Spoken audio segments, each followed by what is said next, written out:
Amnesty by Nadine Gordimer. Gordimer was a South African writer, a novelist, short story writer. She won Nobel Prize for Literature in 1991. In her fiction, there are often tensions between the personal and the political, and between the traditions of the European novel and the urgencies of African politics. In both spheres, the personal and artistic, there is a strongly felt need to overcome feelings of being alienated and isolated by the burden of colonialism and to become part of the emerging new black governed Africa and the political processes that are shaping her era. Her novels increasingly have central characters who are either revolutionaries or who offer alternative views of modernization and reform.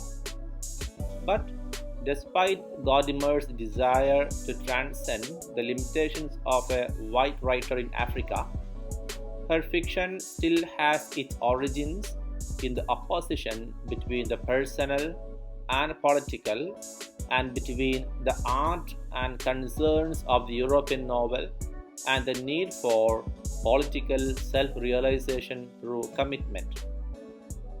While the white woman, especially the white female liberal, intellectual, artist, or activist, so prominent in Gordimer's fiction, is the perfect place in which to examine the conflicts heightened in contemporary South Africa between the personal and public.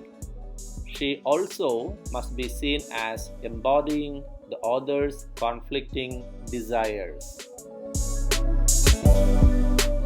The story Amnesty is spoken in the perspective and observations of the protagonist. It shows the crippling effects of a city movement upon the relationship of a poor couple. As a housewife, the narrator dedicates her time towards her family and husband, who she fell in love with for his affection. However, as her husband spends more time in the city, he quickly becomes attached and invested in the city movement than his wife and family.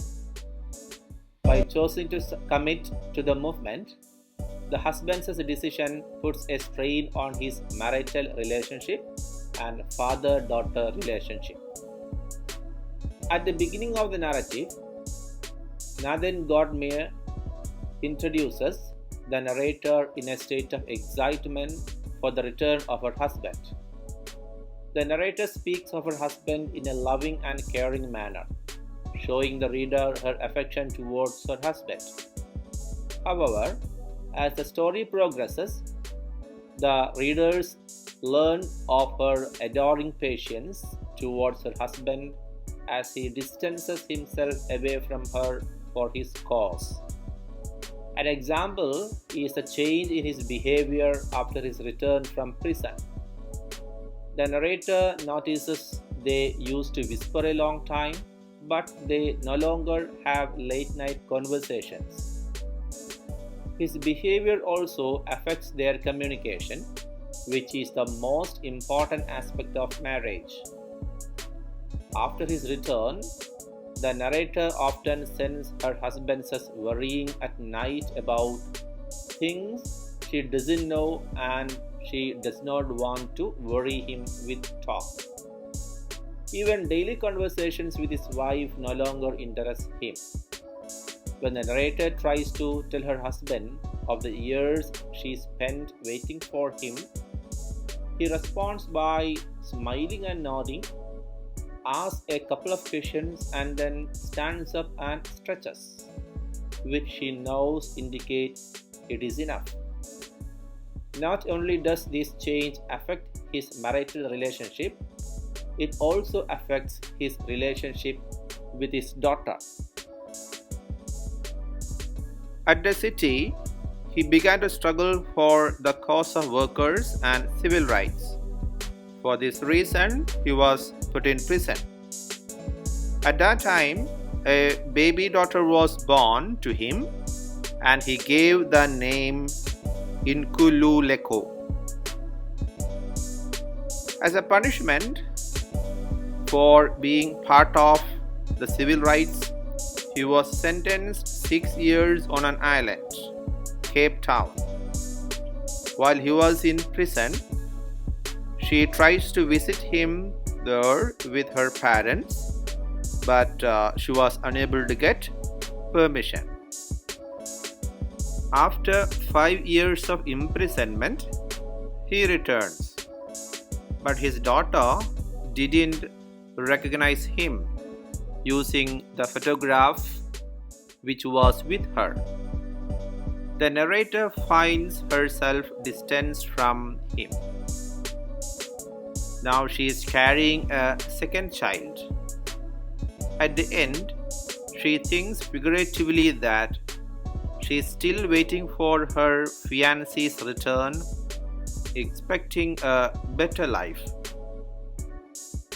Women who are waiting for their husbands to return is a common phenomenon in Africa. The major theme in the story is racial discrimination, apartheid, discrimination based on race. It also talks about struggle of black people in South Africa. For the black, common life is horrible due to this racial discrimination. Mainly women are affected by that. Men who raise their voice against the white were put in prison. The owners of the land were white people, and the black were mere workers who earned a meager income. The social inequality existing in Africa is highlighted in this story.